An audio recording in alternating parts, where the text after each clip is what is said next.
Hey there!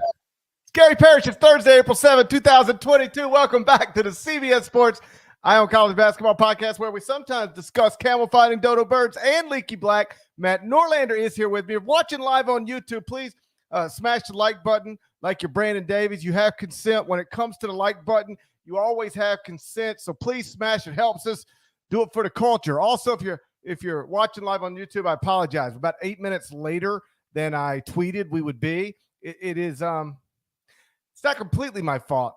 I'm blaming some of it on my wife. She purchased middle basketball season. He's the cutest little thing. He's a French bulldog. His name's Ucla. He's terrific. But sometimes he sneaks out of the front door, and then sometimes he thinks that's a game. And from his perspective, the game is, let's see if you can catch me. I bet you can't. I've been running around barefoot my neighborhood for 25 minutes trying to catch a dog. A lawn service guy down the street, he helped me.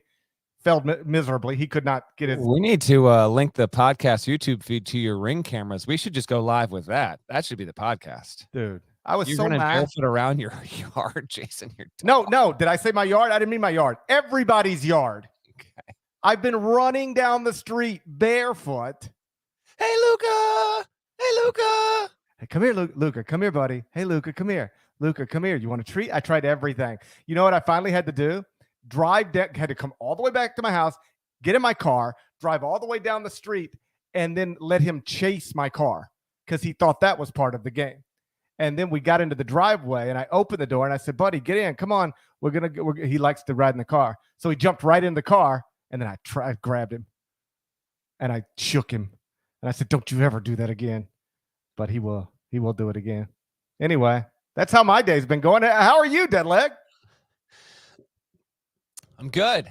My dog has been inside. Shouts to Lana. My dog. You have got Luca. I've got Lana, and I got the Masters on here. Paramount Plus, little podcast, little Masters, little Tiger. No, we're doing well, and the off season has officially arrived. Thank you to everyone who was able to wait one more day.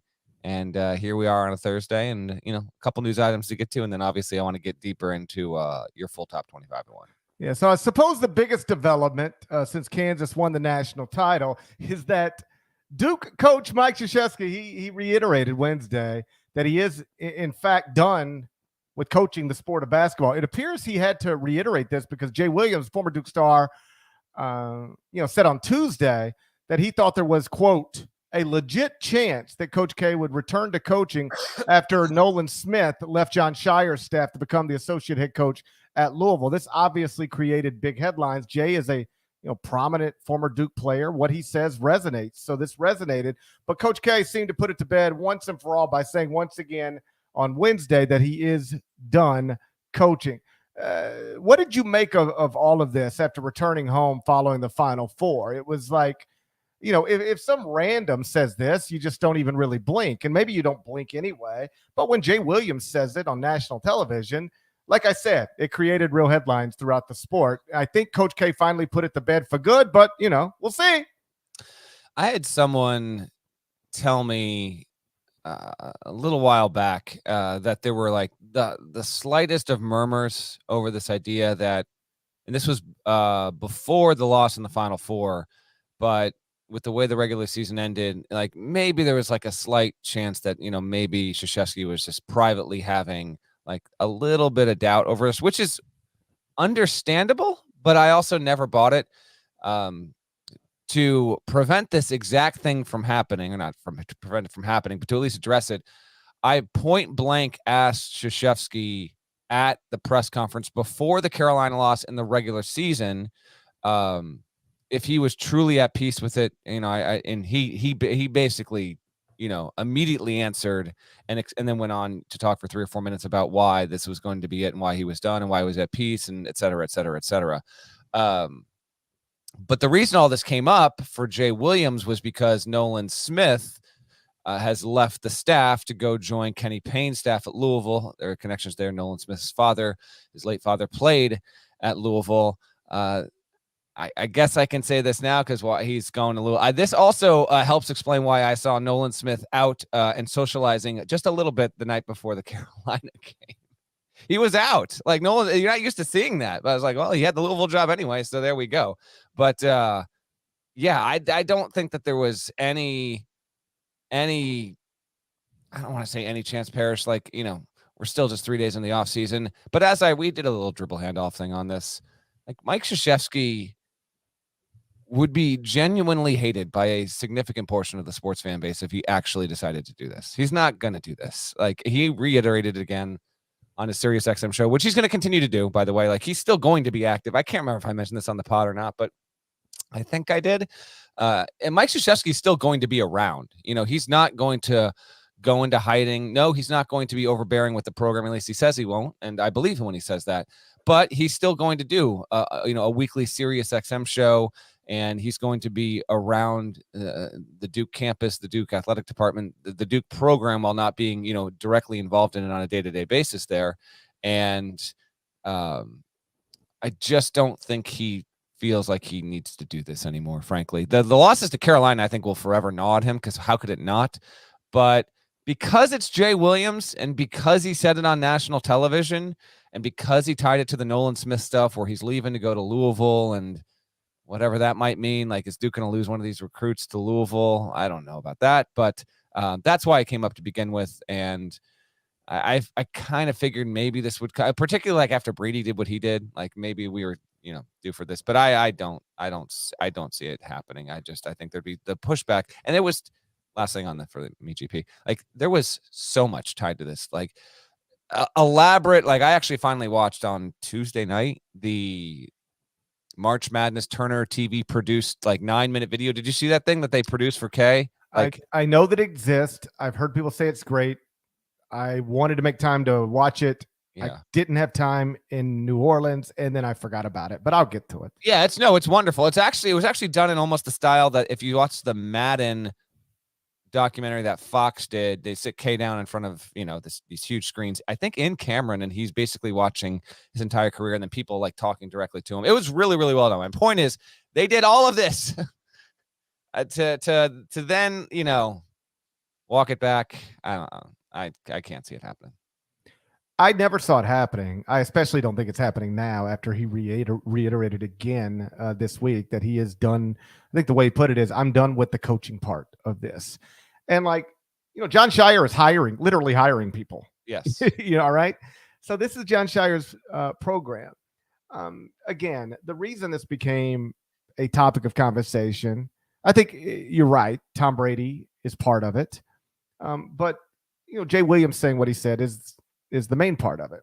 Now, to Jay's, to be fair to Jay, he said, I'm not operating with any sort of inside information here. I'm just sort of piecing some things together. So he wasn't pretending like that he was privy to something the rest of us weren't. He was, I guess, just speculating. But he did say, I think there's a, quote, legit chance he comes back. And when Jay Williams says that, people, take notice. The reason, there's a lot of reasons I didn't think it was a realistic thing.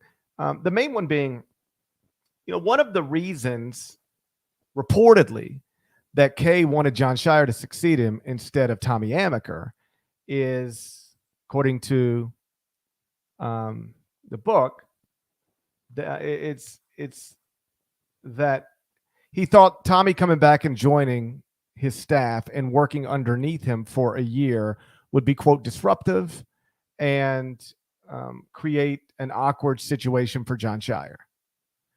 Well, what would be more disruptive and more awkward than Kay returning after saying he was retired? That's very disruptive, and it's very awkward. So, for me, the conversation stops and starts right there. Beyond that, I don't think he wants to coach anymore. Will he miss it on some level? Sure. He'll miss parts of it. And I'm confident he hates the way it ended. How could you not? But I don't think he wants to coach anymore. He's 75 years old.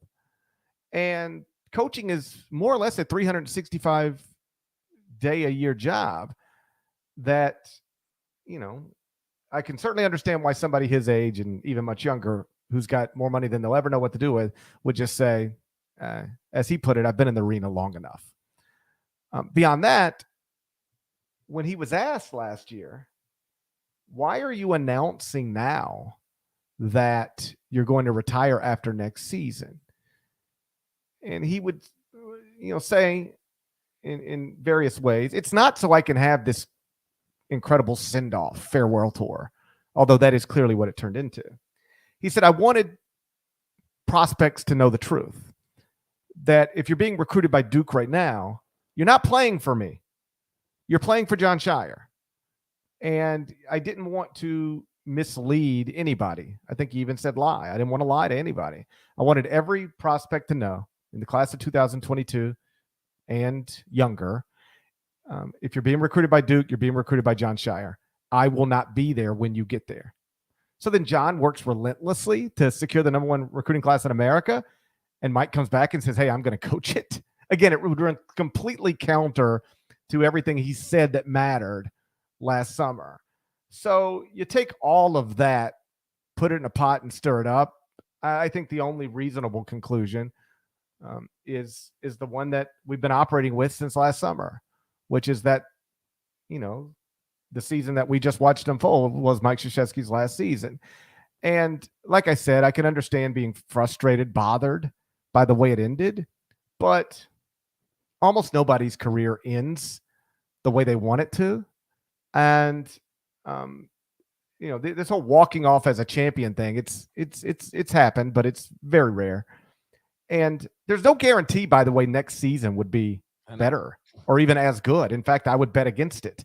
I mean, would you bet Duke wins the ACC outright and goes to the Final Four next season? No. Right. But I would bet against losing your final game coming against Charlotte. I got it. That is, there's a reason why we talked it up as much as we did, because that's just okay. Yeah. Now the point I was going to make is that you don't usually remember how people's careers ended. We spend so much time talking about the way it needs to end or the way it should end, or wouldn't it be great? And if there's just some great ending, you would remember that. But do you remember how Dean Smith's career ended? It ended in 97, and I don't know the last team that there we go. Lost to. Do you remember how Bob Knight's career ended? First round loss in the NCAA tournament, Texas Tech to I don't know who. Right. Okay. Roy Williams' career ended Wisconsin first round. Right. Okay. You remember first time he ever lost a first round game. Right. You remember it because it's so fresh. But in 20 years, nobody's going to talk about. It's a shame Roy's career ended with a first round loss to Wisconsin. Nobody will. It just won't matter. Give me one more. I like this game. You got a couple more coaches. Let's see if I can remember. Those are the only coaches I know. Okay. How did let's think of Hall of Fame level guys who have retired in our lifetime. How about Big John? No idea. Can't remember how Big John Thompson's career ended. Can't. I actually do remember Nolan Richardson because it got so nasty. It did actually, yes. Yeah, but Nolan's got his name on the court at Bud Walton now. It just doesn't matter. Now, I can acknowledge this isn't apples to apples.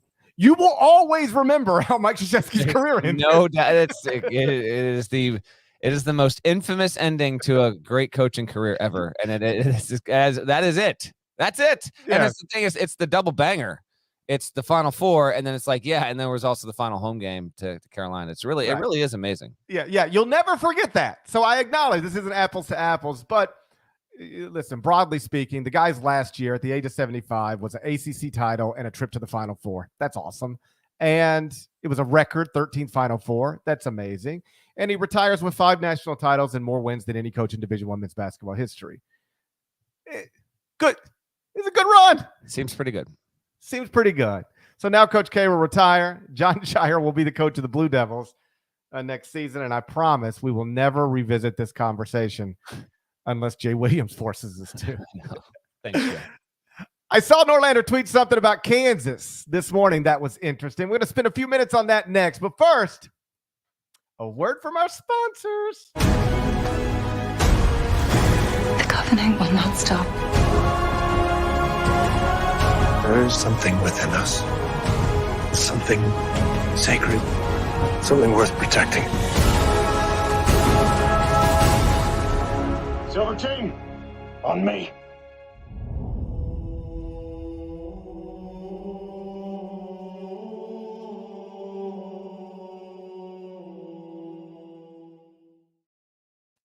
So I saw Norlander tweet something about Kansas that was interesting earlier today. It was from CJ Moore, who, of course, writes about college basketball for The Athletic. Just terrific.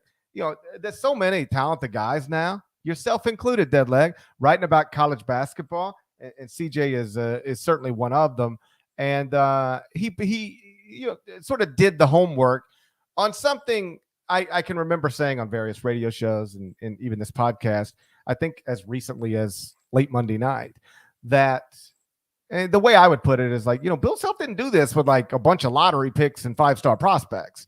This Kansas team that just won the national championship, relative to most national champions and relative to most blue bloods and relative to even a lot of his Kansas teams, is not as talented as they normally are.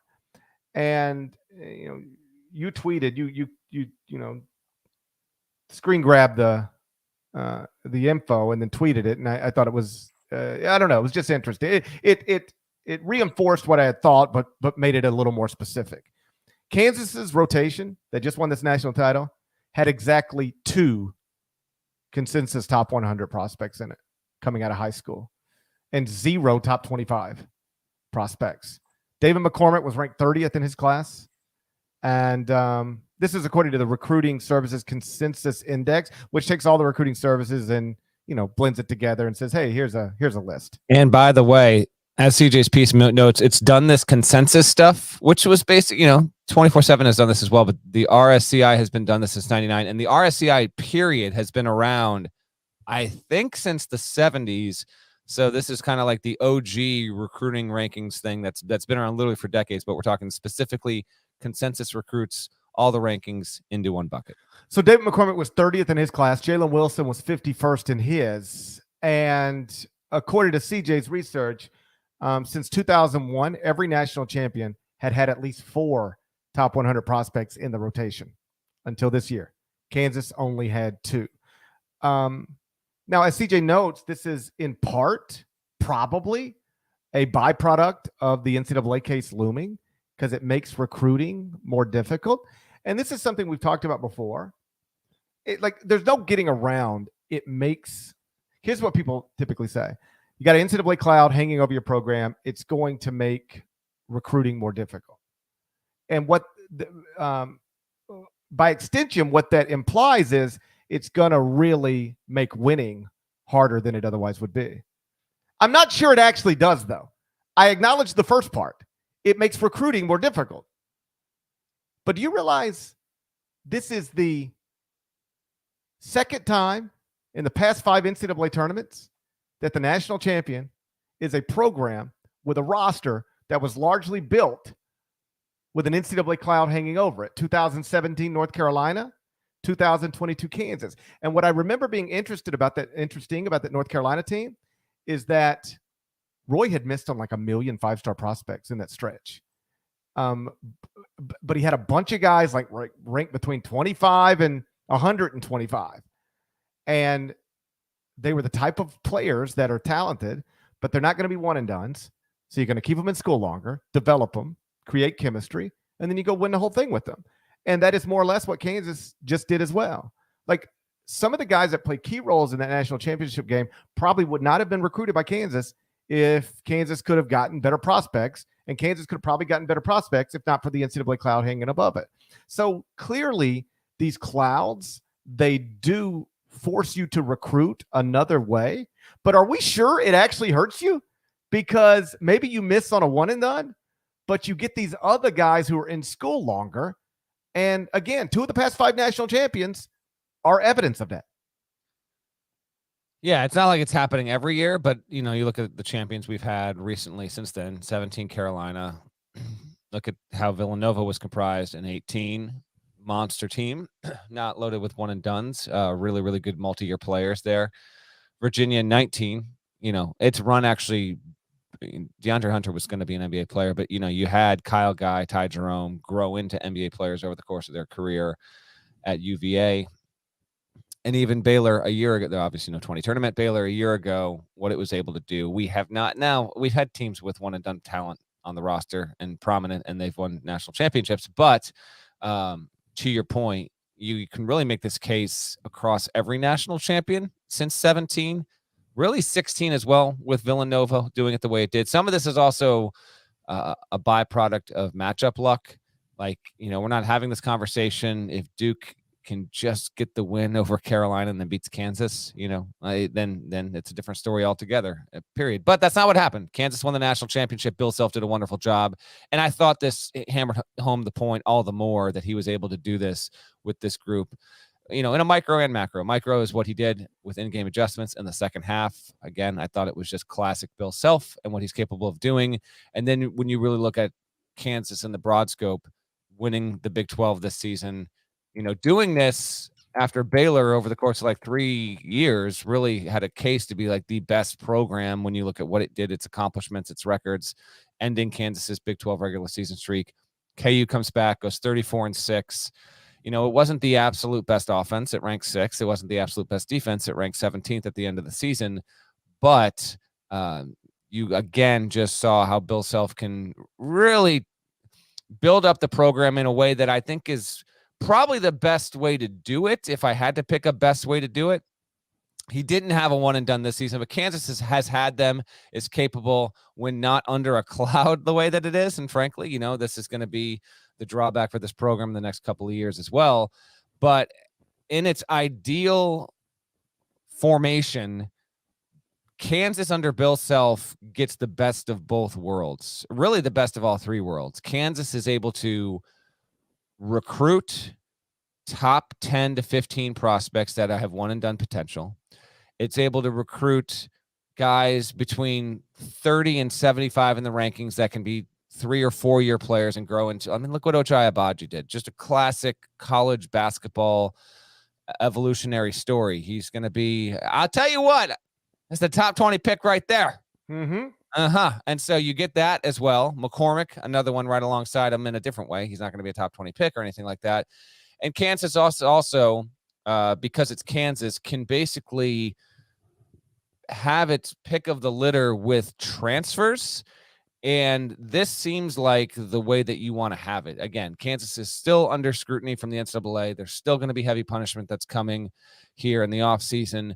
But if you can get that blend in this era, in the contemporary modern college basketball landscape, where you can get one or two top, just call them 5-star prospects, you get another one or two 4-star level ones, even a 3-star, whatever, you keep them, they grow and they get better and better. And then you have a veteran team if they don't transfer out. And then you can bring in one or two guys that are experienced, that have already played 2 or 3 years in college, and do that. And, oh, by the way, you mix in a coach like Bill Self.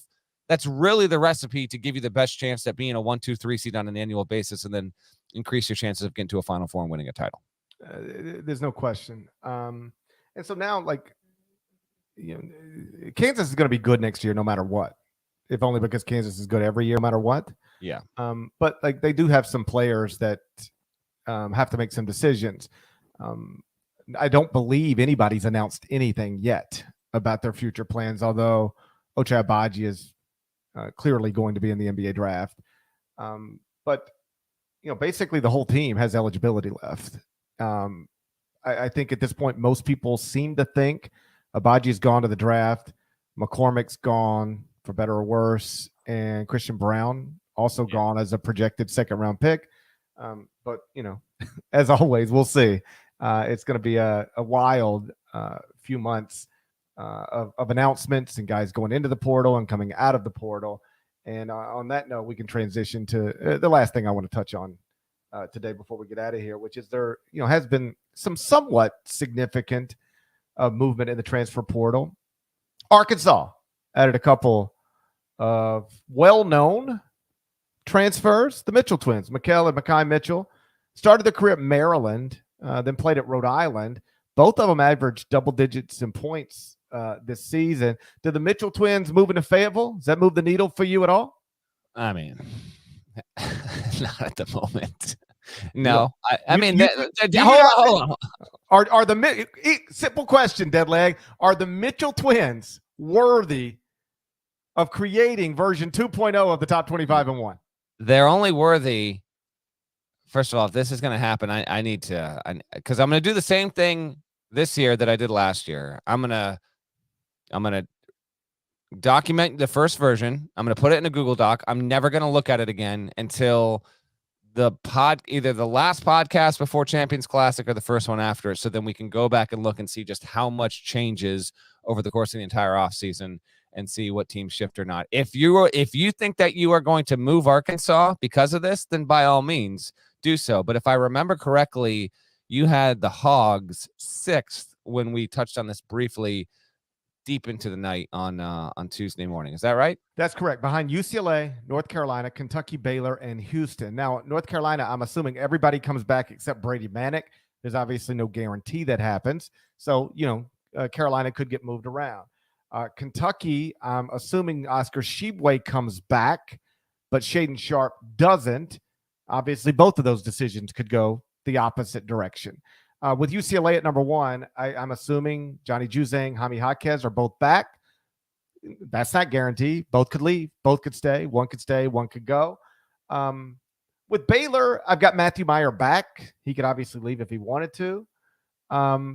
With Houston, I just think Houston's going to have a better roster next season than they had this season.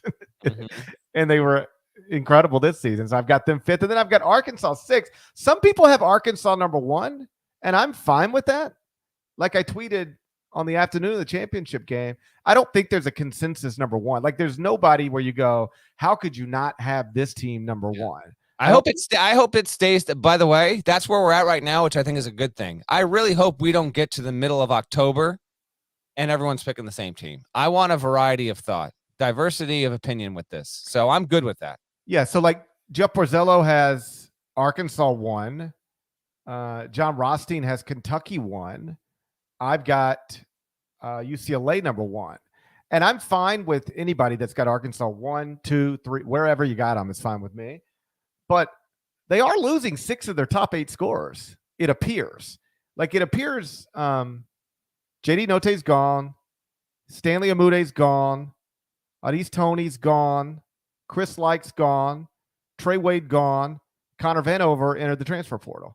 6 of their top 8 appear to not be coming back. Now they're enrolling an incredible recruiting class with 3 5-stars, 3 McDonald's All-Americans, and you put them, I guess, theoretically in a starting lineup with Devontae Davis and Jalen Williams. But Jalen has entered the NBA draft, and I don't know that there's a guarantee that he's coming back to school, although I think at this point, most are projecting him back to school, as am I.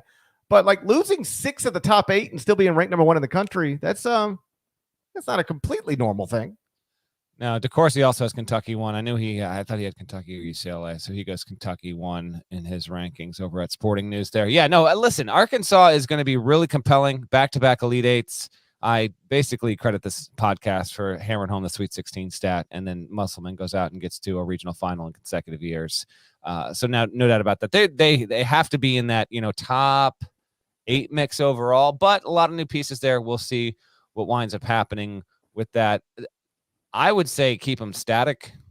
That's just me, but I don't know. Maybe you think the Twins being added should bump them. I'm not putting them ahead of Houston though. Well, that's the thing. Like, here's the way I do this throughout the summer. Like, something happens, somebody leaves, somebody comes, and I go, okay, does this make me want to move this team ahead of the team in front of them or below the team below them? And if not, I go, there's no need to update. And I think that's where I am with the Mitchell twins committing to Arkansas. Does it make me want to move them ahead of Houston? I don't think so. So I just keep them where they're at. Refresher, I'm sure many of you did listen to our late pod, but I want you to lay out your entire rankings for the listeners here. I'm gonna refresh quick on the top 10. We don't need to go over it again. If you want to hear that, you hear the back end of the championship pod. But he's got Ucla, then UNC, Kentucky, Baylor, Houston, Arkansas, Gonzaga, Kansas, Duke, Tennessee. That is your top 10 as it stands right here on Thursday, April 7th. GP, why don't you run down? And I have the page up now, but I see who's 11, but I actually want to learn this as you tell me. So 11 through 26, it's a top 25 and 1, remember, your order. And then if there's a couple teams that you think people might be intrigued about why you put them there, well, let them know why you put them there. Well, 11 is Arizona, and I basically got every relevant player projected to return except for Benedict Mathurin Christian Coloco, and Justin Keir. At 12, I've got Michigan. That's based on Hunter Dickinson, Caleb Houston, and Musa Diabate coming back. Well, here's the thing. Where are they going? Like, especially Hunter Dickinson. This is where I think what's happening right now runs counter to traditional thinking. Like Hunter Dickinson, 5-star prospect, been in school for 2 years, been awesome at college basketball for 2 years. It's time to go. Where are you going? He's not getting drafted. And yet he can be such a good player again. Like he was pretty good. I don't know if he would hit the preseason hype, but he actually, if you look at his numbers, he did pretty good for himself as a sophomore. Like there's a whole bunch of awesome traditional bigs in college basketball who are like just sort of stuck in college basketball because the game has changed so much. Yeah. If you cannot guard in space or really rim protect, at least one of those things, there is not really a spot for you in the NBA. If you can't shoot a three, guard in space, or really rim protect, like you got to be able to do one of those things, preferably all. And like Hunter Dickinson can't do any of them. Kofi Coburn can't do any of them. Drew Timme, He can shoot a little. He can shoot a little, but the other stuff's a problem. I'm trying. There's a whole bunch of the Oscar Tshiebwe. Yes. Like think about all these awesome bigs that 25 years ago would be first-round draft picks. I know, man. And they cannot. Wonderful for, not ideal for them, but wonderful for college hoops. You're just going to have a lot of known names if they indeed they do, and I probably think they should. You'll have a lot of guys coming back who, hello, what a concept. Fans know who these people are. That's actually a good thing. Yeah, now like the about thing in Caleb Houston, they could theoretically get picked in the second round, but this is the thing second-round picks need to, try to figure out. Can I make more money, name, image, and likeness next season, playing college basketball than I can make as a two-way player in the NBA? So some of these guys got hard decisions to make. But for somebody like Hunter Dickinson, unless you just hate being in school, I don't think there's any doubt you can make more money playing at Michigan next season than you can make playing wherever you're going to try to play professionally. So I've got those guys coming back. I got Michigan at 12. 13, I've got Auburn. Obviously lose Jabari Smith, Walker Kessler, but return 4 of the top 6 from a team that got a 2 seed in the NCAA tournament, and they got a top 15 recruiting class on the way with a 5-star center. At 14, I've got Creighton returning 5 of the top 7 scores. Yeah, I if I did one, I'm gonna have to do one eventually. I might go bold enough to say Creighton like top 10, because Creighton sets up, I think, as the best team in the Big East, and if you're the best team in the Big East, will you be a top 10 team in the country? It'll have a shot. Me and Rothstein sat down on Monday afternoon and like compared notes. Like, hey, what do you have this guy doing? What do you think? Just because you don't want to miss something very, very obvious. And he had Creighton, I believe. I don't have his right up in front of me, but I believe he had Creighton higher than me. Villanova, I've got at 15. Fair. Returning 6 of the top 9 scores from the Final 14. That's the projection. I've got Brandon. Who's out? Yeah, who's out? Just so listeners get a reminder. Villanova just made the Final Four. Who do you have not returning for them? Well, Colin Gillespie, Jermaine Samuels. They're both out of eligibility. And then I just don't think Justin Moore's playing next season. I mean, he tore his Achilles in late March. I'll tweet this out later today. So I've got like this thread going where I just kind of shared my photos of, because I was on the road. My wife did the math yesterday. I was on the road for 25 out of the past 34 days, I think, or 25 out of the past 33. So I took photos along the way, and this might be the last one I share. So late after I leave Saturday night, I get back to my hotel, and I was at the Villanova hotel. And I take the ride back, whatever. I go in, go right to the elevator to go up, and it's Justin Moore. He was actually getting on a different elevator than I was, but he had clearly just left a group of the Villanova party that he was in, and like he seemed in relatively good spirits, but I just couldn't help but feel just awful for this guy. Like he was, Nova, they weren't able to win, obviously, and he actually had to scoot past me to go. The way he had to get to the locker room, he basically had to take the long way. So before the game, at halftime, coming back from halftime after the game, he had to scoot on past me. And it just, injuries are always unfair, but man, was this just a brutally unfair deal. And to see him, he was like and I got on the elevator and went to my room and finished writing, but like the doors closed and it's Justin Moore waiting for his elevator at whatever hour that was. And I was like, damn, man, that is just such a bummer of an image there. And yeah, I don't know if he, with that particular injury, how quickly the recovery time will be. So yeah, he's certainly a question mark. Most guys do, trust me, before I put that in the top 25 and 1, I did a bunch of Googles on Achilles injuries, basketball players, and most people miss a season. Yeah. 9 to 12 months. Yeah. That kind of deal. Yeah. I mean, Kevin Durant, remember, missed the entire next season. Now they were being very careful with him because they had invested, $200 million. And, to bring him back late in the season, that wasn't going to result in a championship. What's the point? But, I hope I'm wrong. I hope Justin Moore is able to play next season. For now, I'm projecting that he does not. At 16, I've got TCU. That's based on them returning 4 of the top 6 from a team that played in the round of 32. Bring back 2 double-digit scores, Damian Ball, Manuel Miller. At 17, I've got Texas A&M. Should be returning every relevant player besides Quentin Jackson, who helped them make the championship game of the NIT. First team cut from the NCAA tournament field. Landers Nolley, the former Virginia Tech player, former Memphis player, is visiting Texas A&M in the coming days. The connection there. He was recruited to Virginia Tech by Buzz Williams, but never played for Buzz. Buzz left to go to A&M. Landers played for Mike Young for a year, then transferred to Memphis, been there the past 2 seasons, but Buzz has known that family for a while, so it doesn't guarantee that's where Landers Nolley is gonna land, but certainly he's visiting there. Yeah, and if A&M, like Landers Nolley, he has his shortcomings, but he's a good college basketball player. Can make shots. He would upgrade Texas A&M's roster. At 18, I've got Michigan State. I've got him returning 7 of the top 9 scores from a team that went to the round of 32, the NCAA tournament. Max Christie has declared for the NBA draft, but I've got him withdrawing ultimately. That's an interesting one. Yeah, it's just that feel. Yeah, just as you say it, GP.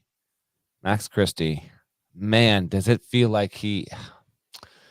It really feels like he could actually, if he really hits, significantly improve his stock if he came back. But he's got to hit. That's the thing. Well, so if I'm Tom Izzo, the thing I'm hammering home right now is come back for your sophomore year. It's your team. Capitalize on name, image, and likeness. And look at what Jaden Ivey and Johnny Davis just did in your own league. They came back for their sophomore season, and now both of them are top 10 picks. Like, be next season's Johnny Davis or Jaden Ivey in the Big Ten. Listen, if Max wants to be the 38th pick and, fight to get on a roster, he could do that. But, I never tell any of these people what they should do. But it could make a lot of sense, I think, to come back and capitalize on name, image, and likeness rights, actually improve as a player, take that sophomore leap, and then see where you're at next year. But we'll see. He's got a decision to make. At 19, I've got Indiana, returning top 3 scores from a team that made the tournament. I've got Trace Jackson Davis back. Same thing. Yeah, Same Trace. thing. Man. Where's he going? Great college player. Where's he going? I have not. See, I'm actually enjoying learning this in real time. I would so prefer to do this as opposed to just bring up your page to learn that. If you had asked me if I thought you'd have IU top 25 or not, I would have actually said no. But I think there's a case there. I just haven't scanned the landscape there. But damn, okay. I mean, Trace back, yes, big deal. Yeah, they could bring back top 3 scores, including Trace, and then they got a 5-star guard, Jalen Hood-Schifino, who I love, absolutely love. I think you discovered him, right? I did discover him. Okay, that's what I thought. You told Mike Woodson about him when he was with the Knicks. You were like, you got to be on this guy. I actually told Dame 5. You told him, okay. And now you see he's how no longer on the staff, by the way. See how that worked out. I know. What a mess that is. I know. As an aside, that is an actual mess. I mean, you had one IU guy getting rid of another there. So, but I wonder. I don't know. It's Hoosier on Hoosier crime. It is, and I don't have this at all. But I wonder. Dwayne Stevens just got the Western Michigan job. Long-time assistant at Michigan State under Izzo. Does Fife just go back to work with Izzo? I don't know or not, but I'm sure Izzo would welcome him back if he wants that. But anyway, I think if you can go back to Michigan State, you 100% go back to Michigan State. Yeah, Again, I don't want to get in this space where I'm telling Dane Fife what to do with his family. Actually, I'm comfortable getting into that space. I actually am comfortable telling Dane what he should do. Yeah, no, it stinks because we've both known Dane for a long time, and he's a really likable guy, despite what Mike Woodson might think.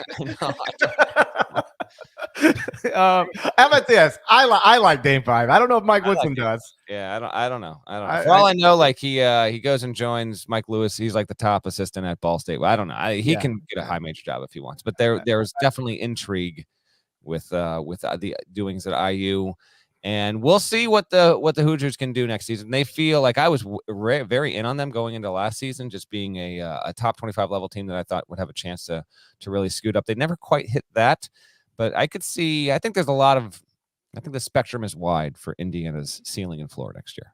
At 20, I've got Colorado State, but that obviously involves. Got to have Roddy back. They got to have Roddy back. I mean, no Roddy, and they're not ranked, right? Yeah, that's exactly right. That's a team that you bring back David Roddy, I can reasonably put you in the top 20. You lose him, and now you're just, not to mention the Mountain West had a miserable. Mountain West didn't help itself at all in the NCAA tournament. Nope. Everybody lost. So, if they bring David Roddy back, favorites in the Mountain West. Without him, I won't have any Mountain West teams ranked, I don't think, unless it's San Diego State, which I think you could make a case for. At 21, I've got USC, returning top 3 scorers from a team that was a 7 seed in the NCAA tournament. Isaiah Mobley, I've got back. Boogie Ellis back. Drew Peterson back. They all average at least 12 points per game. Got a top 10 recruiting class on the way with a 5-star. At 22, I've got Alabama, returning 4 of the top 8 scorers from NCAA tournament team, including Noah Gurley, Charles Bediako. They're losing some pieces, but Alabama is guaranteed to get at least one like solid dude. They're in the portal. That's going to happen. Yeah. And they've already got a top 5 recruiting class with 2 5-star prospects. Like, they're going to be good. Yeah. At 23, I've got Purdue, and this is one.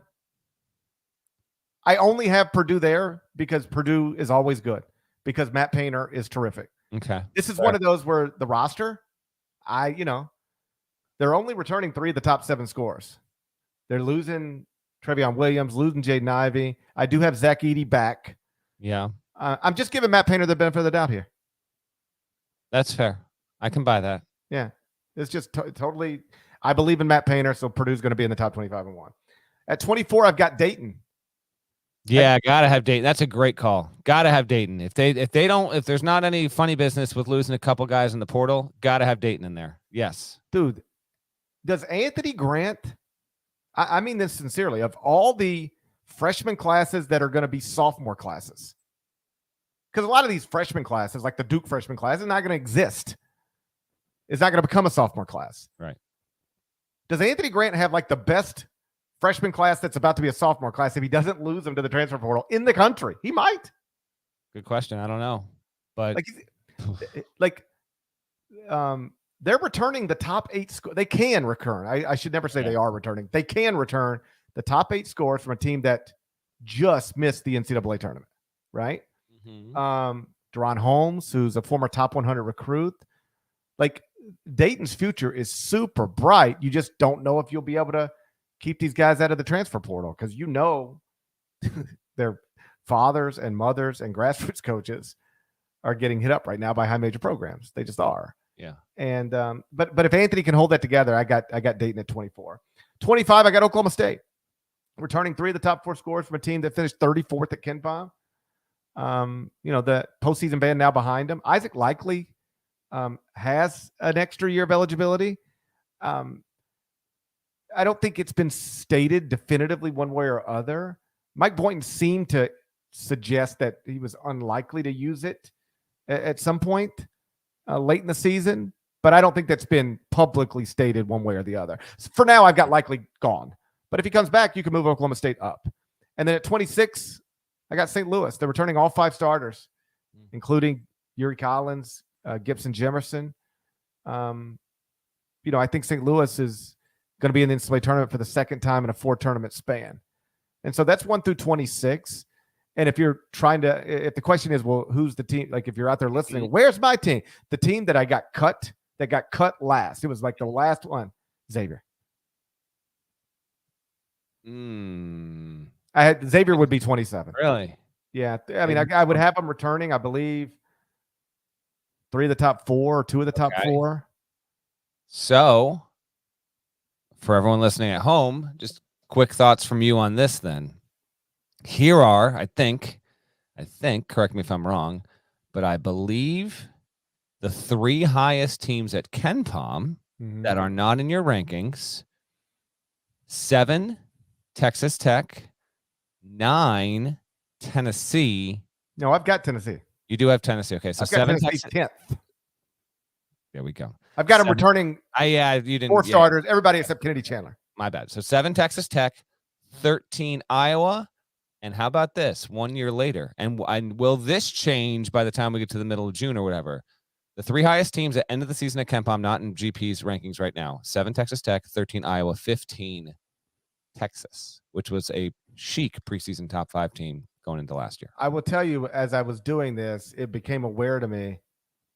I don't have Ohio State.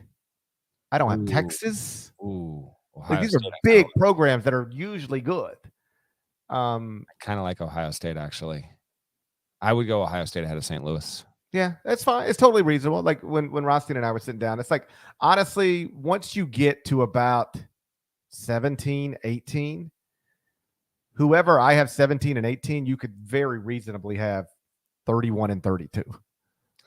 And you didn't have like a team like Illinois, like Kofi coming back. I mean, that's another one. Kofi Coburn. I don't know if this will be the case or not. I'm just kind of vamping off the top of my head. But if Kofi Coburn and Drew Timme come back, it's probably one of those 2 for preseason National Player of the Year. And in that case, you wouldn't have the potential preseason National Player of the Year on a ranked team. I don't know. I'm not criticizing the move. I'm just thinking out loud. Yeah. No. Teams that I took hard looks at and was like, ugh, I wish I could put this team in there somewhere. And like, obviously I could have. It's totally up to me. But like Illinois is 1, Texas Tech is 1, Texas is 1, Ohio State is 1. UConn, I looked at. Oklahoma, I looked at. Wisconsin. Doesn't this feel like, maybe you disagree? We've done this. You've done it, but I've sometimes consulted in the past, and I, regardless, have an opinion on this stuff no matter what. There have been early Aprils where it's been like, how do I fill this out with 25 teams? And this one doesn't feel like that to me. This one feels a bit more crowded, like there's more viable candidates. Yay or nay for you on that? I definitely agree. Another one that I can sit, Washington State. Yeah. You could make a case for. I definitely think that it feels like there's more good teams than normal, but I think that's because it feels like more players are coming back than normal. Like, it doesn't matter how many times you say, hey, it's very early and, we're trying to project rosters in this, when name, image, and likeness is playing a role, and transfer portal and one-time transfer waiver, and, there's going to be reclassifications, and it doesn't matter how many times you say, hey, we're just doing the best we can. It's early April. We're doing the best we can. So much is going to change. That's the right. Thing. It doesn't matter how many times you say that. People will still want to jump in and say, how could you possibly project rosters? Doing the best we can. All right. And then the other one I hate, let me rant for a second. When people say, what is the point of even doing this? What is the point of even doing this? Because 1 million of you will look at it. That's the point of it.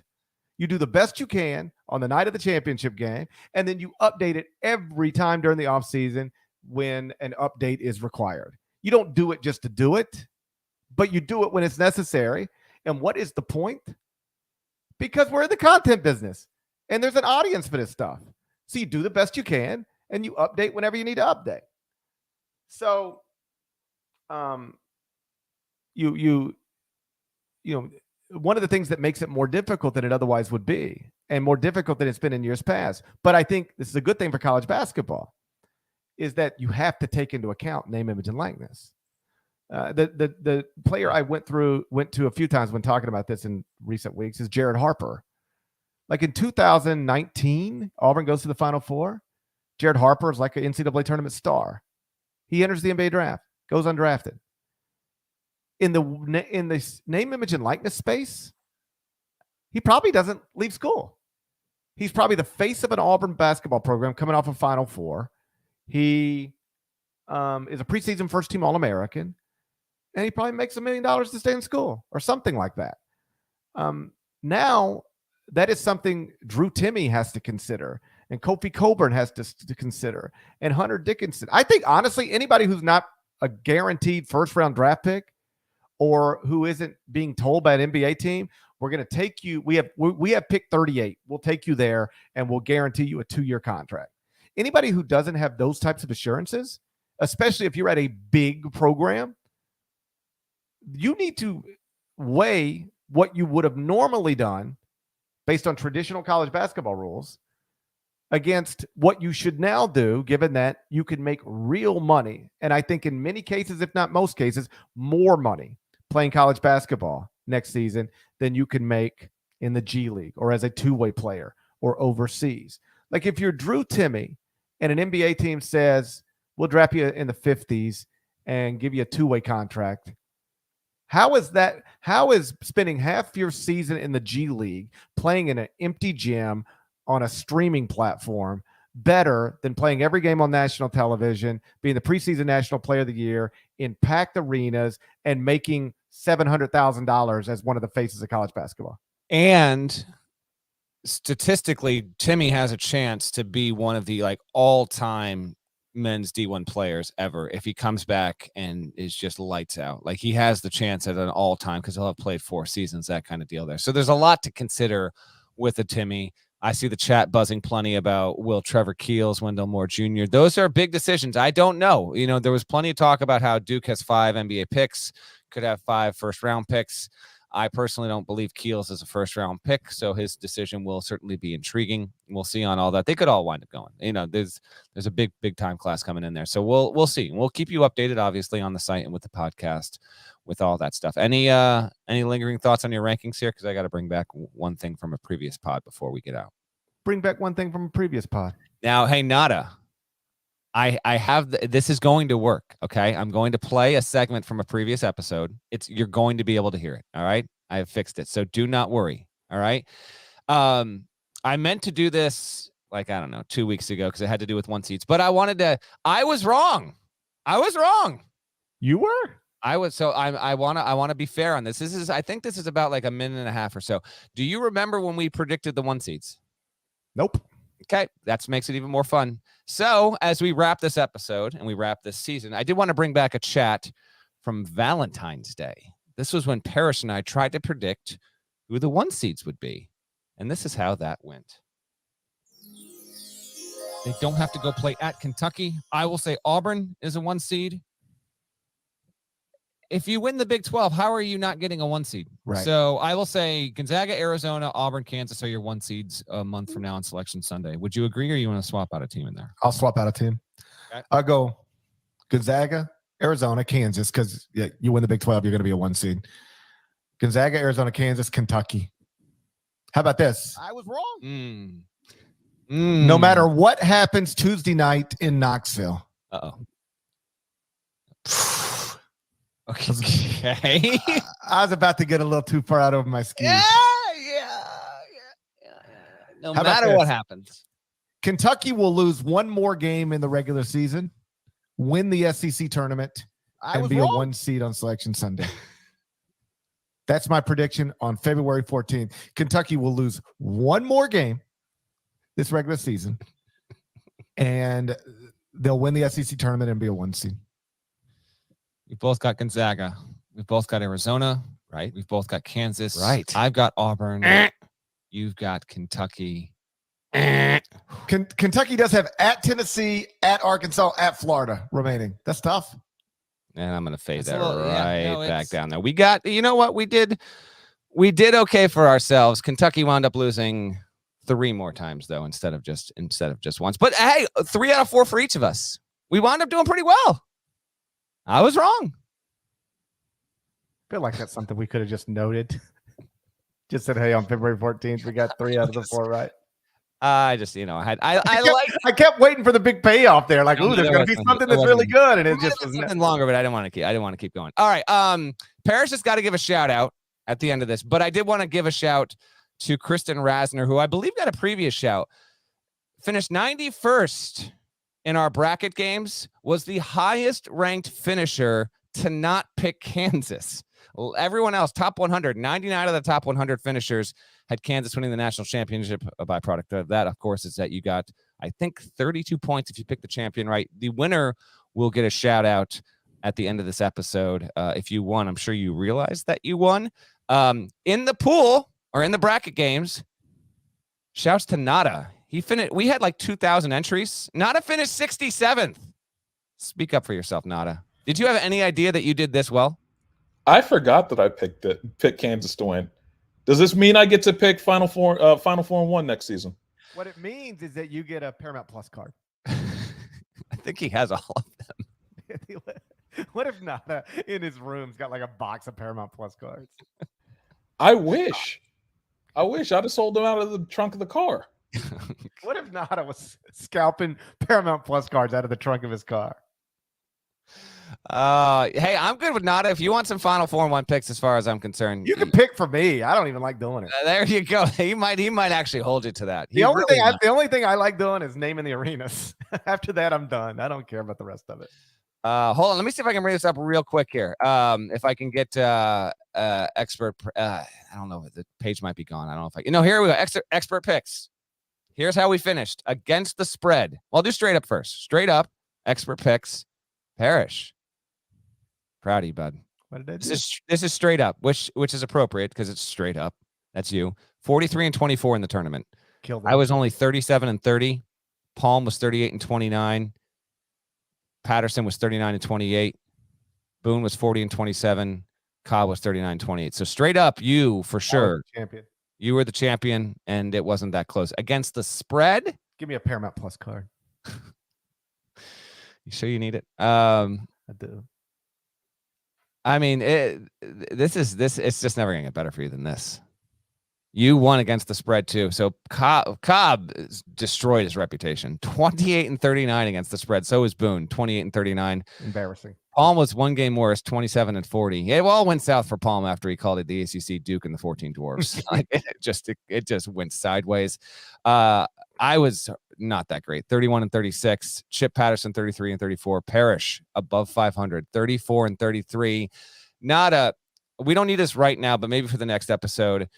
Unless you have it, if you add up the against the spread records for me and Parrish, he was 34-33. I was 31-36. I think I still have him. If you combine that with the Final 4 and 1 on the season, I think I still have him. You win, but you win by like 2 games. It's much closer than it was. But I narrowly win. Nada was 67th in the pool. I was 475. I don't know how this works, by the way. Parrish, you just heard me. Straight up and against the spread. And yet, in our bracket games, you just didn't abide by your picks the way that you did in the bracket. That's why. Nada was 67 out of like 2,000 plus. I was 475. Parrish was 971. That means that's 971st place. That means I smoked like more than 1,000 people. You did. You actually did. So congrats to you on that. And then before GP does the just the shouts here, I just want to say the season's over, obviously. And thank you. Yeah, that's right. You heard it here first. What? You heard it here first. Thank you to everyone for just helping this show exceed all expectations, from the YouTube stuff, subscriber numbers, downloads. I think we mentioned YouTube. I think we mentioned this on the show, but if not, I'll mention it here. For like a full day or so, maybe 2 days, our show was in the top 5 of all podcasts on the sports realm at Apple Podcasts, which is extremely tough to. Listen, I got no problem saying it. We are not close to the top 5 right now. We're a college basketball show. We're not a daily sports podcast. So you guys helped get us there. I assume there might even be some people listening now that might have just discovered the show in the past couple of weeks. So thank you so much.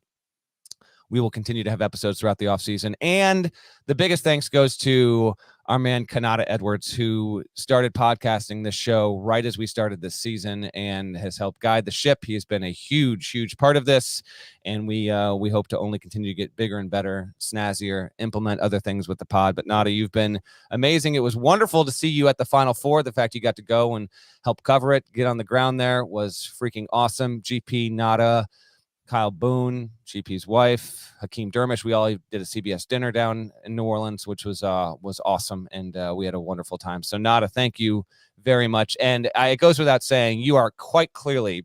I read the chat. I try and check the chat as much as I can during shows. You are quite clearly the fan favorite of the three of us, and I've got zero issue with that. You well deserve it. I just happen to. I can interact more with the chat. You guys have a whole show that you have to do, so that's why they love me. I can interact, and occasionally I kick out the morons. That's why everyone loves me. I'm like the bouncer from Roadhouse. That's all I am. Not my favorite thing about Not is every tweet he's telling somebody who watches the Hornets how stupid they are. I know. That's so true. Again, bouncer from Roadhouse. That's so true. His whole Twitter feed is talking down to idiot Hornet fans. I love it. It is wonderful. You got to shout out our bracket winner, GP. That's Tyler Jackson. Shouts to Tyler Jackson. Does he not get the Paramount Plus? I feel like he deserves the Paramount Plus card. And Tyler Jackson, you need to find us when we do have like legitimate merch. You get a shirt. You're getting a shirt too. I promise you that. Just find us, and that's our huge off-season project. So I'm guaranteeing that for you as well. Shouts to Tyler Jackson. Shouts to Devin Downey. Shouts to Chester, South Carolina. Shouts to Sean Robinson, another Baylor legend. And I reiterate all the stuff Norlander said. We don't have to go through it again. You know how much I appreciate Nada and Deadleg and Cal Boone and David Cobb. Like, they did some heavy lifting for us throughout the NCAA tournament as well, staying up late, knocking out these podcasts, and everybody that puts us in a position to succeed here, from Eric K to Debo, and all of you guys who listen or watch, whether you take us to the gym with you, or on your neighborhood walk, or on a plane, or in the car, whatever it is you do. Like, it's not lost on us. There's a lot of podcasts to listen to, a lot of college basketball podcasts to listen to. The idea that any of you would spend it here is a pretty humbling deal, even if we don't always act like it. So thank you to everybody.